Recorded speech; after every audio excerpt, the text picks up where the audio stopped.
The Fourth Crusade, one of history's most spectacular failures and certainly one of its most cynical betrayals. An army blessed by the Pope to fight Muslims never fought a single Muslim. In 1204, tens of thousands of Crusaders were supposed to be fighting Muslims. Instead, they sacked Constantinople, a city that had been the beacon of Christian civilization for 900 years. This is the story of how greed, political manipulation, and moral compromise can corrupt even the most sacred missions. The Fourth Crusade was called by Pope Innocent III in 1198 with one clear mission: recapture Jerusalem from Muslim control. Jerusalem had fallen to Saladin in 1187, and the Pope wanted it back. The Fourth Crusade never came anywhere near Jerusalem. Instead, it attacked and conquered Constantinople, the capital of the Byzantine Empire and the largest, wealthiest, and most magnificent Christian city in the entire world. Imagine if the United States military was sent to fight in the Middle East, but instead invaded London. That's essentially what happened here. The Byzantines were fellow Christians, albeit Eastern Orthodox rather than Roman Catholic, but they'd been fighting Muslims for centuries while Western Europe was still figuring out basic hygiene. And now their supposed Christian brothers were about to light everything on fire. So how did this disaster begin? Follow the money. The Crusaders needed ships to transport their army to Egypt, which they planned to use as a staging ground to attack Jerusalem. They make a deal with Venice, the greatest naval power in the Mediterranean and also basically the mafia with gondolas. Venice agrees to build a massive fleet for 85,000 silver marks, around $2 to $3 billion in today's money. But when the Crusaders show up in Venice in 1202, only about 1/3 of the knights actually came. They're 34,000 silver marks short and can't pay what they owe. The Venetians, led by their boss Enrico Dandolo, had already built the fleet. You think they're just going to eat this loss? Dandolo makes them an offer. Help us conquer some cities, and we'll forgive part of your debt. The first target was chosen to be the Christian city of Zara. In November 1202, the Crusade attacked Zara, a Christian city on the Dalmatian coast that had rebelled against Venetian control. The city's population hung crosses from their walls, desperately reminding the Crusaders that they were Christians too. It didn't matter. The Crusaders besieged and captured Zara, pillaging it thoroughly. Pope Innocent III was absolutely furious. He had explicitly forbidden attacking Zara, which was under the protection of the King of Hungary, a fellow Catholic monarch. The Pope immediately excommunicated the entire crusading army. Think about that. A crusade, a holy war blessed by the Church, was now made up entirely of excommunicated warriors. They were religious outlaws fighting in God's name while being condemned by God's representative on earth. Some Crusaders were horrified and wanted to turn back, but they were trapped in Zara for the winter, in debt to Venice, and about to receive an offer that would lead them even further astray. Enter Alexios Angelos, a young Byzantine prince with a sob story and a business plan that's too good to be true. His father, Isaac II, had been Byzantine emperor until 1195, when Alexios' uncle overthrew and blinded him, taking the throne as Alexios III. Young Alexios escaped and fled to the west, seeking help to restore his father. Alexios met the Crusaders in Zara and made them an offer that seemed too good to be true. If they helped him reclaim the Byzantine throne, he promised 200,000 silver marks in payment, food and supplies for all the Crusaders, 10,000 Byzantine troops to join the crusade to Egypt, the reunification of the Eastern Orthodox and Roman Catholic churches under papal authority. For the debt-ridden Crusaders, this seemed like divine intervention. They could pay off Venice, resupply their army, gain reinforcements, and heal the great schism that had divided Christianity since 1054. All they had to do was make a little detour to Constantinople first. Behind all of this maneuvering was one of history's most remarkable leaders, Enrico Dandolo, the Doge of Venice. And here's the kicker. He was over 90 years old and completely blind. Dandolo had personal reasons to hate Byzantium. Decades earlier, he had been blinded during a diplomatic mission to Constantinople, possibly by the Byzantines themselves. He never forgave them. More importantly, Constantinople was Venice's greatest trade rival in the Mediterranean. If Venice could control or destroy Byzantium, Venice would dominate all Eastern Mediterranean trade. Dandolo saw the Fourth Crusade as the perfect opportunity. He manipulated the debt situation, encouraged the detour to Zara, and enthusiastically supported Alexios' sketchy plan. This blind nonagenarian was about to lead one of history's most audacious military campaigns.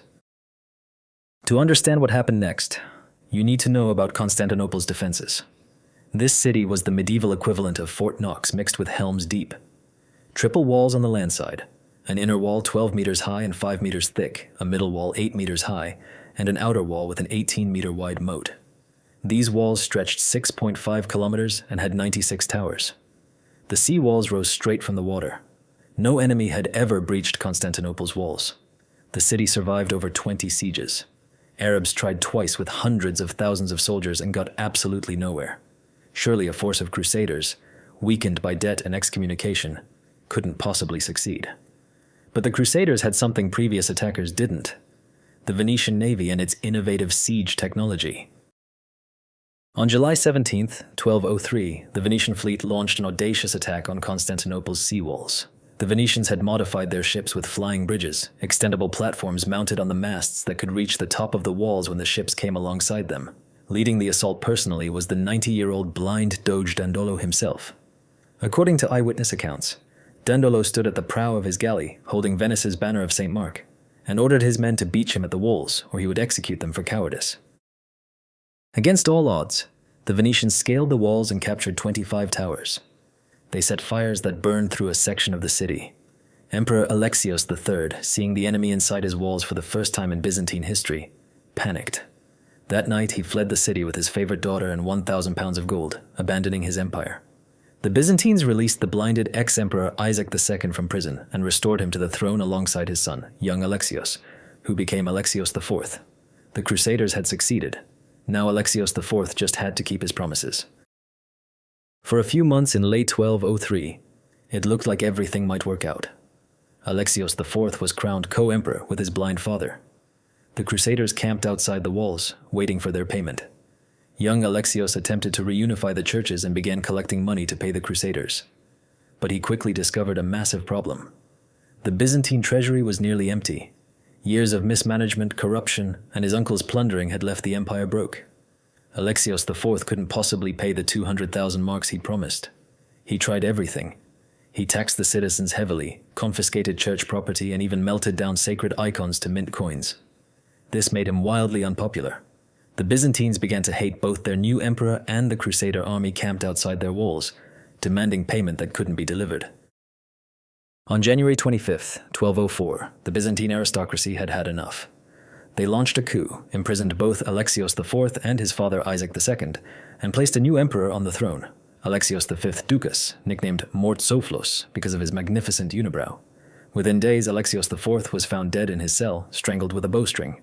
His blind father died shortly after, possibly poisoned, possibly from shock and grief.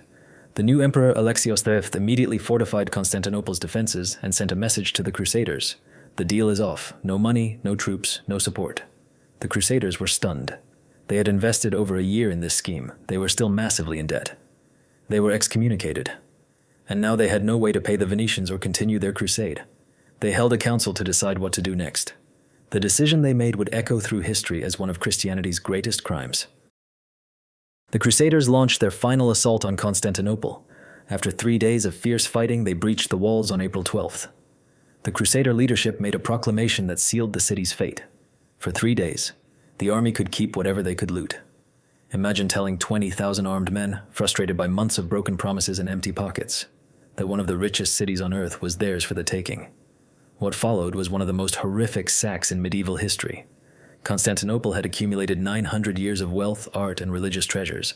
It was home to relics from across the Christian world, pieces of the True Cross, the Crown of Thorns, countless holy artifacts that pilgrims had venerated for centuries. The Crusaders went berserk. They smashed into homes, palaces, churches, and monasteries. Nothing was sacred. No one was safe. For 3 days, Constantinople burned and bled while men who wore the cross on their chests committed atrocities in the name of God. Crusaders melted down priceless golden statues that had stood since Roman times. They burned libraries containing ancient texts that existed nowhere else in the world. Massive bronze sculptures, including the famous quadriga, 4 bronze horses that had adorned Constantinople's hippodrome since antiquity, were stolen and shipped to Venice, where they still stand today on St. Mark's Basilica. Sacred relics were torn from churches and scattered across Europe. The Crusaders literally destroyed more of classical civilization than the barbarians who sacked Rome had. They erased centuries of irreplaceable human achievement in 3 days of greed-fueled rampage. After the sack, the Crusaders and Venetians carved up the Byzantine Empire like they were splitting a pizza. They created what they called the Latin Empire of Constantinople and elected Baldwin of Flanders as its first emperor. The Venetians took prime real estate, including key ports and islands that controlled Mediterranean trade. The Crusaders divided up Byzantine territories among themselves, creating feudal fiefdoms. They appointed a Latin patriarch to replace the Orthodox one. The empire that had preserved Christianity and classical learning for 1,000 years was now a patchwork of Western European baronies. The Latin Empire was a disaster from the start. The Byzantines who escaped formed rival states and immediately began working to reclaim their capital. The Latin Empire faced constant warfare, had no legitimacy in the eyes of its Orthodox subjects. In 1261, just 57 years after the conquest, Byzantine forces recaptured Constantinople. The Latin Empire collapsed, and the Byzantines restored their rule. But the damage was done. The Byzantine Empire would never recover its former strength.